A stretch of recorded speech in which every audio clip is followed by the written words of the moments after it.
আপনি একজন অসহায় মহিলার খবর আমি নিতে পারলাম না। ওগো মা, আপনার সাথে আমার কথা যেটা হলো এই কথার আগে ক্লিয়ার হয়ে যাক। নিজের থলির থেকে বের করে 20টা দিরহাম মহিলার হাতে দিয়ে বললেন, মা এই 20টা দিরহাম না, আর তোমার জীবনের সব অভিযোগ আমার থেকে উঠে নাও। মহিলা বলে, সব অভিযোগ উঠায় নিলাম, এখন আর কোনো অভিযোগ নাই। হযরত ওমর বলে, বিশ্বাস করি না, যদি বিষয়টা এমন হয় তাইলে লিখে দাও।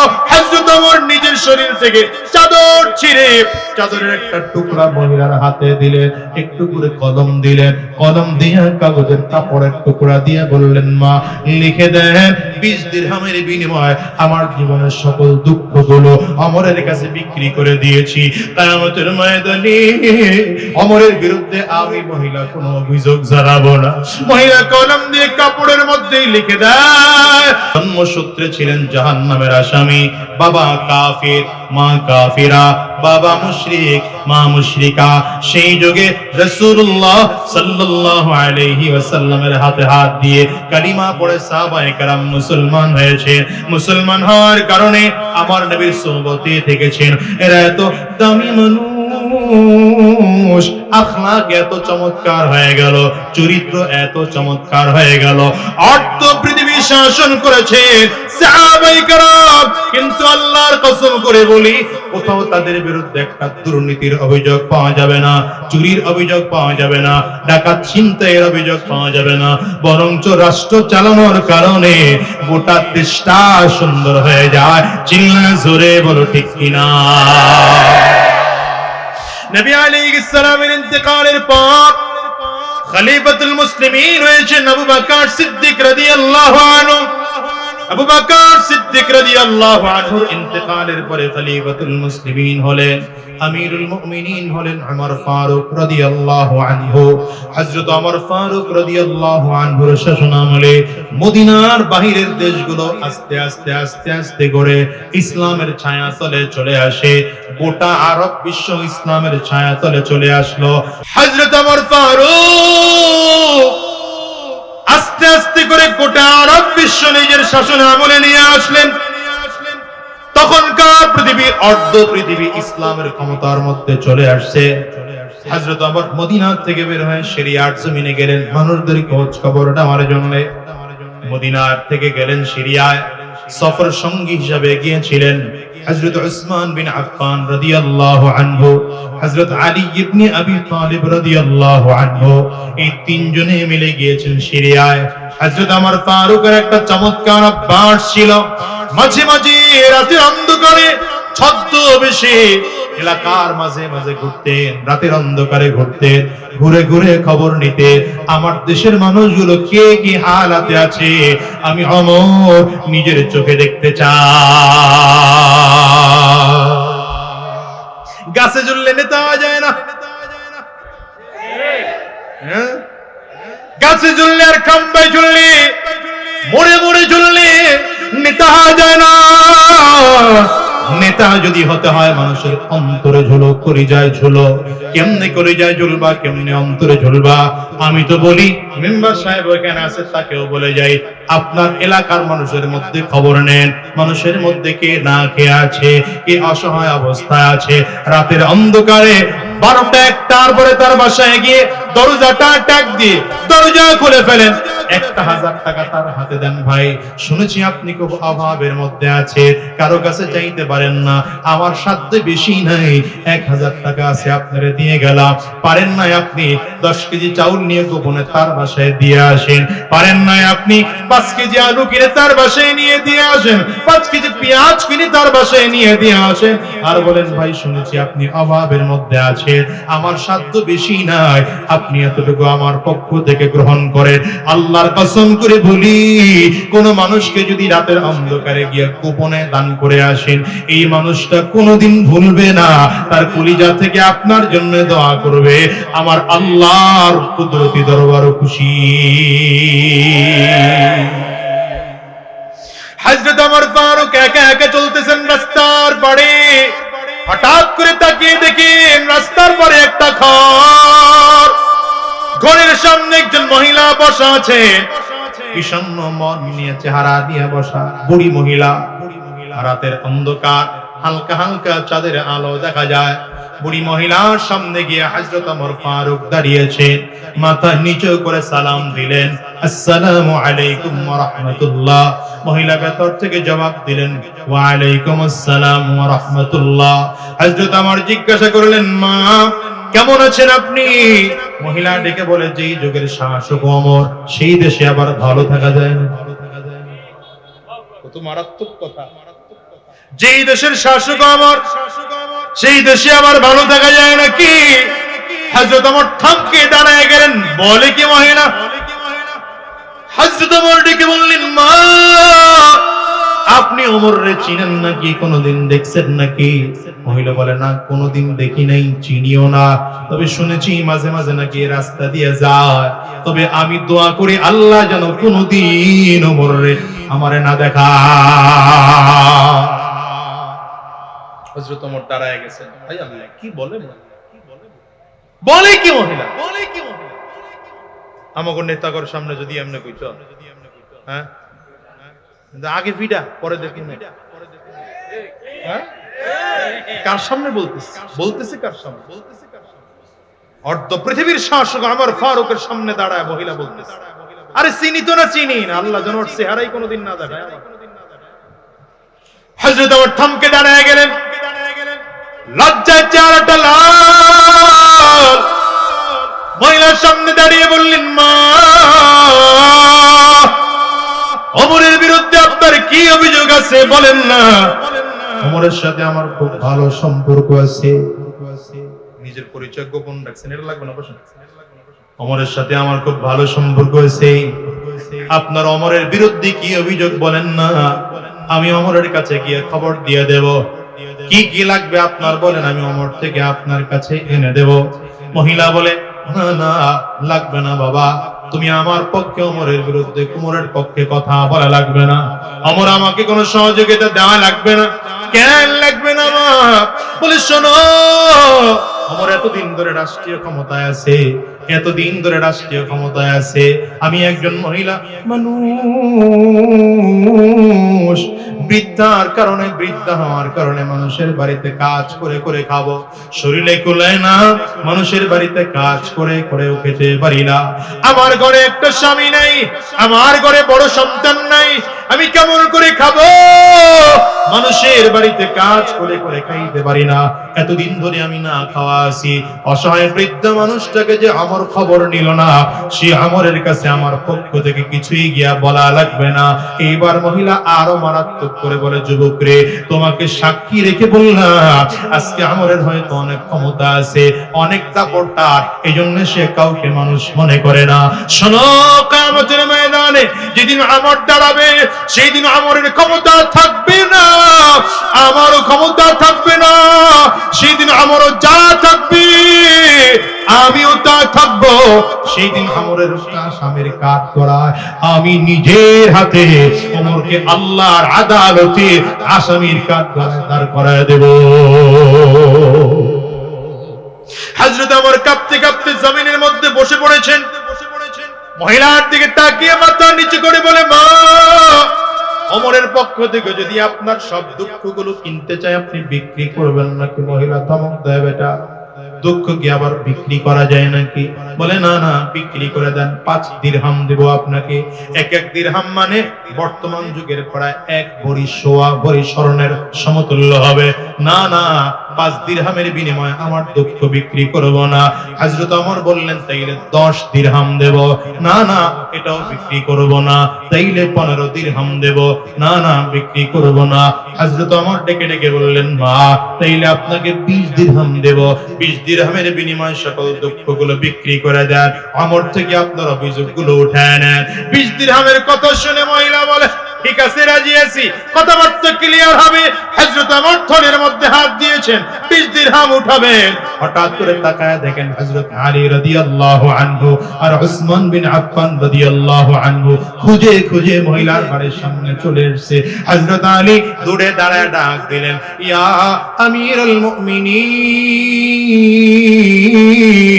ও খলিফাতুল মুসলিমিন আমিরুল মুমিনিন। কারণ তখনকার সময়ে খলিফাতুল মুসলিমিন বললে হযরত ওমরের নামটাই মাথায় আসে, আমিরুল মুমিনিন বললে হযরত ওমরের নামটাই মাথায় আসে। যেমন করে বাংলাদেশে এখন যদি বলা হয় প্রধান উপদেষ্টার নাম একটাই মাথায় আসে, ডক্টর মোহাম্মদ ইউনূস সাহেব। তখনকার যুগেও যদি বলা হতো খলিফাতুল মুসলিমিন আমিরুল মুমিনিন, একটা নাম মাথায় আসতো।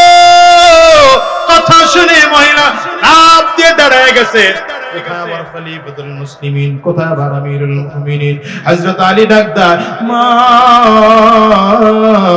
আপনার পায়ের কাছে যেই মানুষটা হাঁটু গেড়ে জমিনে বসা আছে, এই মানুষটা আর কেউ নয়, যুগের শ্রেষ্ঠ খলিফা হযরত ওমর। মহিলা চোখের পানি ফেলে কাঁদতে আরম্ভ করেছে, ভয়ে জ্বালা হাত জোর করে কান্না করে, ওমর বুঝতে পারি নাই, মাফ করে দেন, ক্ষমা করে দেন। নবীর সাহাবী সম্পর্কে আমার মোটো বিদ্বেষ কলিজার মধ্যে নাই, কিন্তু কেন বলেছি আমি অসহায় মানুষ। আপনি 5টা-6টা বছর হয়ে গেল রাষ্ট্রের দায়িত্ব পালন করেন, আমার খবরটুকু আপনি নিতে একদিনের জন্য আসলেন না। এই রাগের কারণে, অভিমানের কারণে আপনার বিরুদ্ধে কথা বলেছি। আপনি আমার শাস্তি দিয়েন না, আপনি আমার ক্ষমা করে দেন, মাফ করে দেন। বারবার করে এমন করে বলছেন। হযরত ওমর আস্তে করে বসা থেকে দাঁড়ায় বলেন, মা গো, আপনি আমারে মাফ করবেন না করবেন সেটা পরের ব্যাপার। মা, আপনি কোনো অন্যায় করেন নাই, তবে মা গো, অন্যায়টা আমি ওমরের, এত বছর হয়ে গেল এখন পর্যন্ত আমি রাষ্ট্রের দায়িত্বে আসার পরে আপনি একজন অসহায় মহিলার খবর আমি নিতে পারলাম না। গো মা, আপনার সাথে আমার কথা যেটা হলো, এই কথার আগে ক্লিয়ার হয়ে যাক। নিজের থলি থেকে বের করে 20টা দিরহাম মহিলার হাতে দিয়ে বললেন, মা, এই 20টা দিরহাম না, আর তোমার জীবনের সব অভিযোগ ওমর থেকে উঠে নাও। মহিলা বলে, সব অভিযোগ উঠায় নিলাম, এখন আর কোনো অভিযোগ নাই। হযরত ওমর বলে, বিশ্বাস করি না, যদি বিষয়টা এমন হয় তাইলে লিখে দাও। হযরত ওমর নিজের শরীর থেকে চাদর ছিঁড়ে চাদরের একটা টুকরা মহিলার হাতে দিলেন, একটু করে কলম দিলেন, কলম দিয়ে কাগজের কাপড়ের টুকরা দিয়ে বললেন, মা, লিখে দেন 20 দিরহামের বিনিময়ে আমার জীবনের সকল দুঃখগুলো ওমরের কাছে বিক্রি করে দিয়েছি। কিয়ামতের ময়দানে ওমরের বিরুদ্ধে আমি মহিলা কোনো অভিযোগ জানাবো না। মহিলা কলম দিয়ে কাপড়ের মধ্যেই লিখে দেয়। হযরত ওমর কাপড়ের টুকরা ডালাইয়া চিৎকার করে করে বলে, আলহামদুলিল্লাহ, আলহামদুলিল্লাহ, আল্লাহ পাকের শুকর, আল্লাহ তাআলা আমাকে দুনিয়া থাকা অবস্থায় আসামির কাঠগড়ায় দাঁড় করানো থেকে বাঁচায় দিছে। এবার হযরত আলীর ডাক দেয়, ভাই আলী, এই কাপড়ের টুকরাটা তোমার কাছে রাখবা। শোনো, আমি যদি তোমার আগে জমিন থেকে বিদায় হয়ে যাই, তাইলে আমার যখন বিদায় হয়ে যাব, আমারে গোসল করাইবা, কাফনের কাপড় যখন পরাইবা, কাফনের কাপড়ের মধ্যে ছোট্ট কাপড়ের টুকরাটা আমার কাফনের মধ্যে ঢুকে দিবা। কেন দিবা আলী জানো? কারণ কিয়ামতের ময়দানে যদি এই মহিলা আল্লাহর আদালতে আমাকে আসামির কাঠগড়ায় দাঁড় করায়, সেই দিন এই কাপড়ের টুকরা দেখাবো আর বলবো, মালিক, দুনিয়ায় থাকা অবস্থায় আমি আমার সব দাবি মহিলার থেকে ছাড়ায় নিয়েছিলাম। দুনিয়ায় থাকা অবস্থায় 20 দিরহামের বিনিময়ে মহিলার দুঃখগুলো কিনে নিয়েছিলাম। দুনিয়ার মুসলমান, ভালো করে শোনো, নবীর সোহবতে থাকার কারণে হযরত ওমর ফারুক রাদিয়াল্লাহু আনহু দিলে এই পরিমাণ পরিবর্তন এসেছে। নবীজির সোহবতে থাকার কারণে হযরত আবু বকর সিদ্দিক রাদিয়াল্লাহু আনহুর দিলে কি পরিমাণ পরিবর্তন এসেছে। যে আবু বকর সিদ্দিক ছিলেন মক্কার বাজারের সবথেকে বড় ব্যবসায়ী, যে আবু বকর সিদ্দিক ছিলেন মক্কার বাজারের দামি কাপড় দিয়ে জামা বানাইতেন, আজকে সে আবু বকর দ্বীনের রাস্তায় চলার কারণে, কোরআনের পথে চলার কারণে নবীর রাস্তায় সব ধীরে ধীরে দান করে দেয়। নিজে এত গরিব হয়ে গেলেন, চালার চট করে আবু বকর সিদ্দিক রাদিয়াল্লাহু আনহু করেন আর চোখের পানিগুলো ফেলে কাঁদে। ও দুনিয়ার মুসলমানেরা, ভালো করে বুঝো এটা কেমনে সম্ভব? যার দিলের মধ্যে তাকওয়া আছে তার চোখে পানি আসা সম্ভব। দিলে তাকওয়া নাই তো চোখ দিয়ে পানি বের হবে না, দিলে তাকওয়া নাই তো হাত ভালো থাকবে না, দিলে তাকওয়া নাই তো চোখ তার ভালো থাকবে না। কারণ দিল হলো গোটা বডিটাকে কন্ট্রোল করার মূল জায়গা। এই জন্য নবী আমার ডেকে বলেন, আলা ইন্না ফিল জাসাদি লামুদগা ইযা সালুহাত সালুহাল জাসাদু কুল্লু ওয়া ইযা ফাসাদাত ফাসাদাল জাসাদু কুল্লু আলা ওয়াহিয়াল কলব। নবী আমার বলেন পুরো বডিটা কন্ট্রোল করে ছোট্ট একটা গোশতের টুকরা। আমার নবী বলেন তোমাদের প্রত্যেকের শরীরের মধ্যে একটা ছোট্ট গোশতের টুকরা আছে, ওই গোশতের টুকরা যদি ভালো হয়ে যায় পুরা মানুষটা তখন ভালো হয়ে যাবে। গোশতের টুকরা যখন খারাপ হয় পুরা মানুষটা তখন খারাপ হয়ে যায়। নবী আমার বলেন গোশতের টুকরার নাম কি জানো? আল্লাহর পয়গম্বর বলেন ওই গোশতের টুকরার নাম হলো কলব। মানুষের কলব যদি ভালো হয় তো মানুষের হাত ভালো, মানুষের চোখ ভালো, মানুষের জবান ভালো, মানুষের ব্রেইন ভালো, মানুষের পা ভালো, মানুষের অঙ্গ প্রত্যঙ্গ ভালো, তার সিনা ভালো, তার কলিজা ভালো, তার কথাবার্তা ভালো, তার লেনদেন ভালো, তার আচার আচরণ ভালো। আর যে মানুষ তার কলিজার মধ্যে তাকওয়া নাই, তার চোখ ভালো না, হাত ভালো না, পা ভালো না, জবান ভালো না, অঙ্গ প্রত্যঙ্গ ভালো না। এই জন্য বলে যে সাবধান রে বাবা, তাকওয়া অর্জন করো, তাকওয়া অর্জন করো। তাকওয়া অর্জন করার জন্য কি লাগবে জানো? সত্যবাদীদের সঙ্গী হওয়া লাগবে। সত্যবাদীদের সঙ্গী কেমনে হইবা?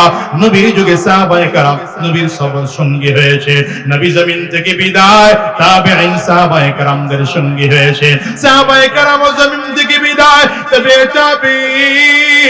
তাবেঈনদের সঙ্গী হয়েছে, তাবেঈন বিদায় আইম্মে মুজতাহিদিনরা তাবেঈনদের সঙ্গী হয়েছে, আইম্মে মুজতাহিদিন বিদায় উলামায়ে মুতাকাদ্দিমিন আইম্মে মুজতাহিদিনদের সঙ্গী হয়েছে।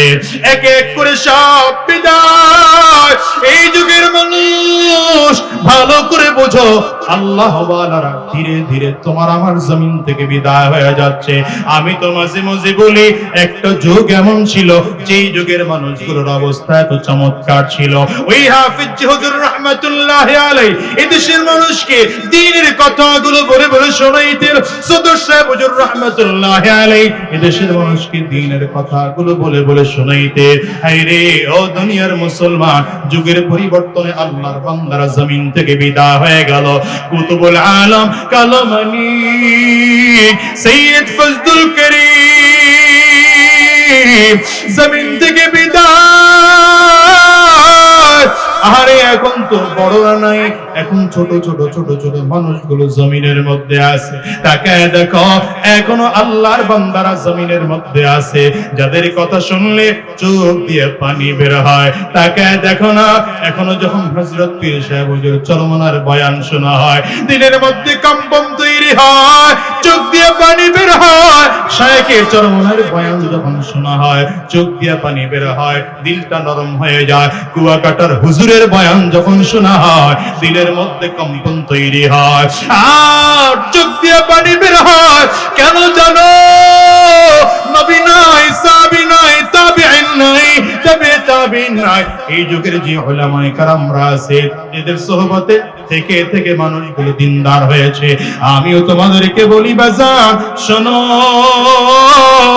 নবী আর আসবেন না, সাহাবী আর আসবেন না, তাবেঈন আসবেন না, তাবেঈন আসবেন না, আইম্মে মুজতাহিদিন আর আসবেন না, উলামায়ে মুতাকাদ্দিমিন মুতাআখিরিন আর এই যুগে আসবেন না। সাবধান করে বলে ভাই শোনো, এই যুগের আল্লাহ ওয়ালা দিনদার মানুষ যদি পাও, যাদের কলব সাফ, যাদের দিল সাফ, যাদের জবানটা বড় সাফ, যাদের চোখ সাফ, এই মানুষদেরকে যদি পাও, এই মানুষদের হাতে হাত লাগাইয়া পাক্কা সচ্চা দিলে তওবা করবা আর মালিকের কাছে ওয়াদা করবা, আল্লাহ হারাম রাস্তায় চলবো না, শয়তানি রাস্তায় চলবো না, গুনাহের পথে চলবো না, আর এক ওয়াক্ত নামাজ ছাড়বো না। কারা কারা তৈয়ার আছো দুইটা হাত উঁচা করে আমার আল্লাহকে দেখাও আওয়াজ দিয়ে চিৎকার করে জোরে ডাক দাও আল্লাহ আরো জোরে আল্লাহ চোখের পানি ফেলে ডাকো চোখে যদি কান্না না আসে কান্নার বাহান ধরে ডাকো চোখের পানি ফালা বলো আল্লাহ আমার মতো মুজরিম এই জমিনের মধ্যে আর কেউ নাই আমার চেয়ে বড় গুনাহগার এই জমিনের মধ্যে আর কেউ নাই আমার চেয়ে খারাপ মানুষ এই জমিনের মধ্যে আর কেউ নাই গো আল্লাহ আজকের আখিরি মুনাজাতে কুয়াকাটা হুজুরের বয়ান শুনে পাক্কা সাচ্চা দিলে তওবা করব আল্লাহ আর হারাম রাস্তায় চলবো না শয়তানি রাস্তায় চলবো না গুনাহের পথে চলবো না দিনের পথ ছাড়া বদ্দিনের পথে চলবো না আল্লাহ তুমি কবুল করে নাও জবান খুলে বলো আমিন আওয়াজ দিয়ে চিল্লায় বলো আল্লাহুম্মা আমিন